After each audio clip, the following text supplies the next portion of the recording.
Bueno, yo les vengo a hablar sobre las estructuras masivas. ¿Qué es una estructura masiva? Es aquella que basa su resistencia y estabilidad principalmente en la gran cantidad de material y volumen que la compone. En este tipo de estructuras, el precio propio y la masa del material son los elementos principales que permiten soportar las cargas y mantener el equilibrio. Generalmente son construidas con materiales pesados y de alta compresión, como es el hormigón, la piedra o el adobe. Su comportamiento estructural depende más de la misma masa y la forma que de la forma de la estructura. Suelen tener muros gruesos, pilares robustos y cimentaciones profundas, lo que las hace estables y duraderas.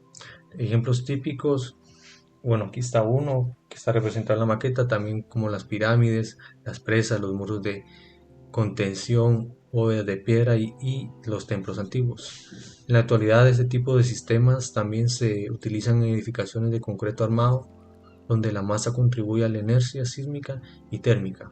En resumen, una estructura masiva se caracteriza por tener gran volumen y peso, trabajar principalmente a compresión, ser muy estable frente a cargas verticales y presentar baja esbeltez y poca flexibilidad.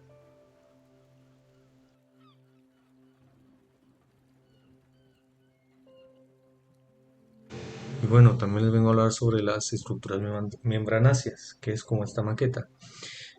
Una estructura membranácea es una estructura ligera y flexible que trabaja principalmente mediante tensiones en lugar de compresiones o flexiones. Su función estructural se basa en una superficie delgada o membrana que adopta una forma curva o tensada para resistir cargas aplicadas como el peso propio, el viento o la lluvia. Estas estructuras se caracterizan por tener muy poco peso, gran eficiencia de material y una forma geométrica optimizada, lo que les permite cubrir grandes luces sin necesidad de elementos rígidos o pesados. Los materiales más utilizados en este tipo de estructuras son las lonas textiles, cables de acero, fibras sintéticas o láminas de polímero, que se tensan mediante mástiles o anclajes para mantener su forma. Ejemplos de estas estructuras membranáceas son las cubiertas tensadas de estadios, los toldos estructurales, los pabellones ligeros y las carpas arquitectónicas modernas como esta. Se caracterizan por ser ligeras y flexibles, trabajar a tracción mediante superficies tensadas, cubrir grandes luces con un mínimo material, también tener formas curvas que le dan estabilidad y estética.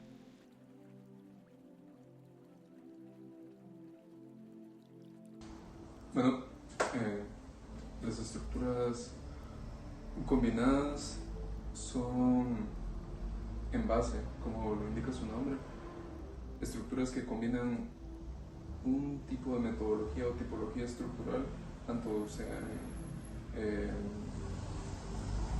desarrollo constructivo, técnicas constructivas o lo más importante, que es materiales, ¿verdad? Existen varios tipos de materiales: concreto, madera, acero, eh, arcilla, y usualmente los sistemas constructivos contemplan un solo material porque se sabe el comportamiento de este. Pero hay ocasiones en donde, debido a la versatilidad y la vanguardia de la construcción, se decide colocar dos tipos de materiales y por ende, en muchos casos, tipologías estructurales o métodos de construcción. Como por ejemplo, acá tenemos una estructura que evidentemente es completamente de concreto, es una estructura con losas, marcos rígidos de concreto. Lo interesante acá es notar que muchas veces las estructuras de este tipo tienden a tener derivas laterales, las cuales se evitan ensanchando la sección de las columnas o colocando muros de corte. Pero una solución bastante versátil y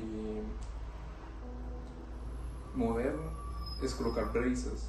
Las brazas, en su mayoría, son estructuras metálicas que lo que realizan es confinar la estructura, y por ende este es un grandísimo ejemplo de este tipo de estructuras, ya que combina los marcos rígidos con eh, el confinamiento y el comportamiento que pueden tener las brisas de acero en caso de sismos, de derivas laterales o cualquier otro tipo de inconvenientes.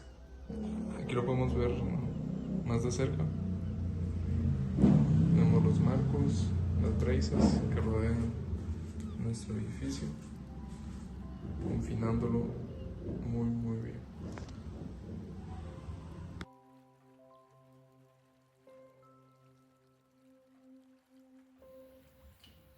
Las estructuras laminares se caracterizan porque las cargas no se transmiten por elementos lineales como vigas o columnas, sino a través de una superficie plana y curva o plegada.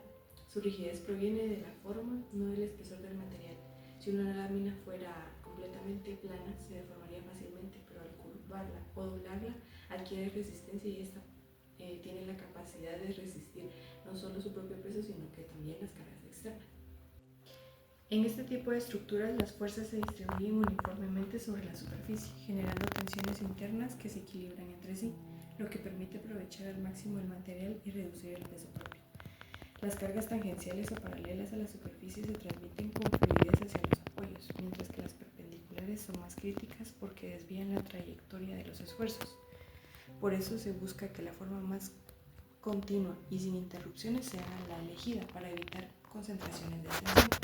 En la maqueta podemos observar este comportamiento al aplicar una carga. La deformación se reparte por toda la lámina y no se concentra en un solo punto. Esto demuestra el principio de acción de membrana, donde la forma y la continuidad estructural son las que garantizan la estabilidad y resistencia del sistema.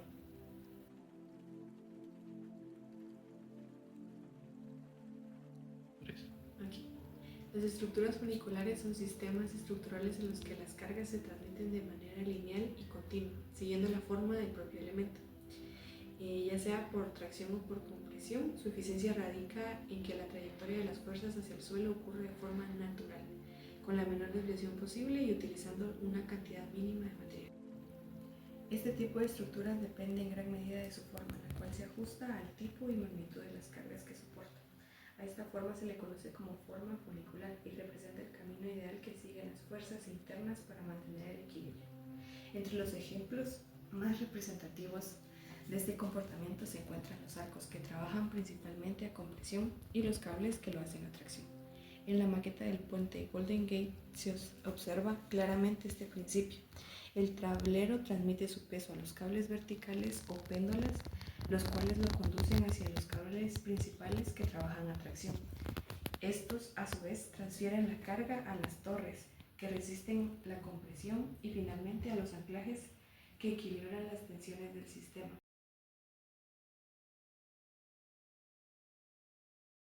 Estructuras verticales. Esta maqueta representa una estructura vertical, que es uno de los tipos más importantes en cualquier construcción. Su función principal es soportar el peso de la edificación y transmitir las cargas hacia el suelo de manera segura y equilibrada.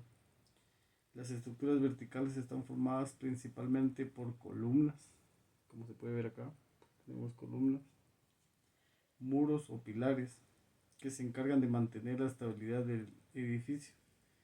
Estas piezas trabajan principalmente a compresión, lo que significa que resisten el peso que baja desde las losas, vigas o techos. Pues como podemos ver acá, todas las columnas verticales, ¿verdad? Estas son las que soportan el peso que viene desde acá y trabajan a compresión, ya que a la hora de colocar el peso acá, pues se comprime y ya llega la carga al suelo. Además, pues, de soportar el peso de las estructuras, las estructuras verticales ayudan a mantener la forma y el equilibrio del edificio frente a fuerzas, pues, como el viento, como temblores. Las estructuras verticales mantienen también el equilibrio de una edificación, como se puede ver por acá. Es una maqueta de una estructura vertical.